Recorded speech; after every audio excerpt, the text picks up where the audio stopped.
Republican senators have now introduced legislation to completely repeal the estate tax. Now, just so you know, that tax is only paid on amounts that exceed $11.7 million.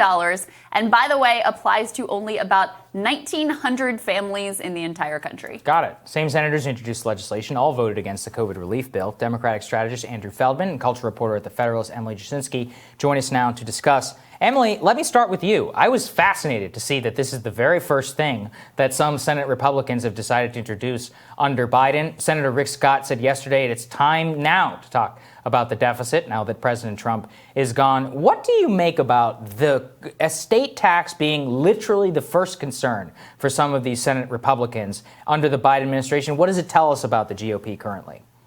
Yeah, it obviously is a statement on priorities. I mean, I'm of two minds about this because I'm one of the people who finds the estate tax to be deeply immoral, a deeply immoral cash grab by the government. And that's an entirely different conversation. I think this is one about priorities. And yeah, I do think it's telling that they jumped to this right away. I don't think there's anything wrong with Republicans having this up as a target because I think it is emblematic of the priorities of Democrats often and sure. Sort of question the morality of something like this. But at the same time, we're in the middle of a pandemic. To take an early move against the death tax. I will concede. I think that is insensitive, ill-advised, across the board, not a good idea. Even if you support it, probably bad. I like how you're on the talking points about the death tax. Oh, no.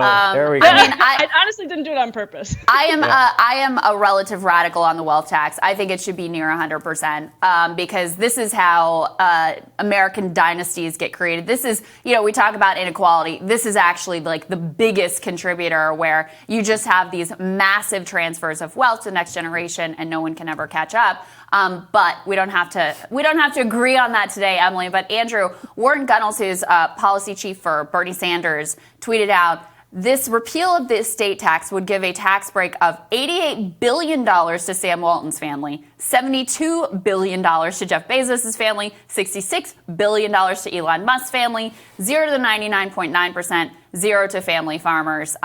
For a party that claims to be reorienting around the working class, it's something to behold.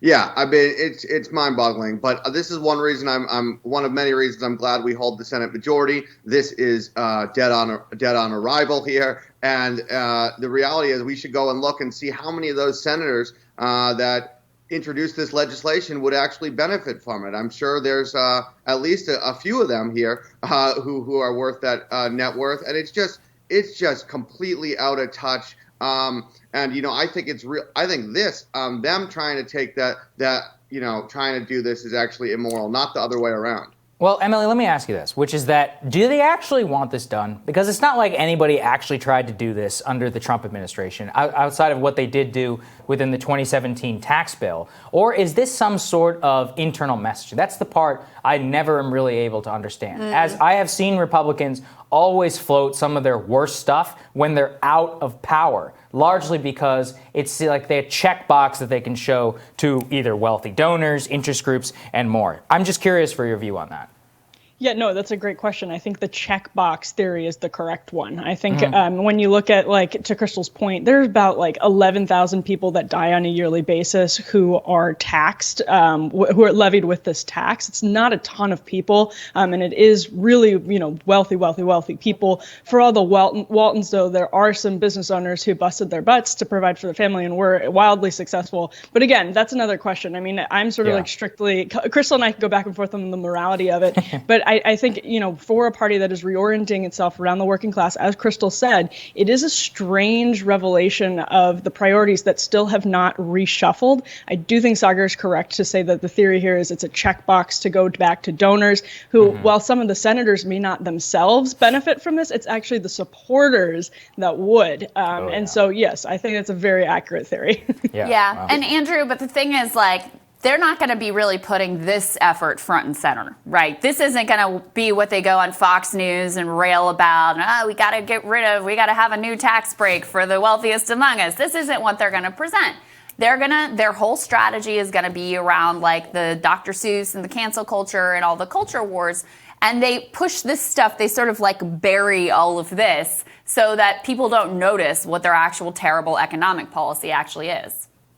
And that's why we need to call it out. That's why we need to do what you're doing right here, Crystal, on this show, because the reality is, if you look at what they're proposing and what they voted against yesterday and over the weekend in the rescue plan, I mean, just look at when I saw a fascinating chart when you look at how the equity and the distribution of this is Biden's first major economic achievement compared to Trump's, which was the tax cut, and it's unbelievable, the distribution. None of the money that was passed yesterday in the House is going to the top 1%, and it's just so refreshing to finally have a party in power that is willing to see that.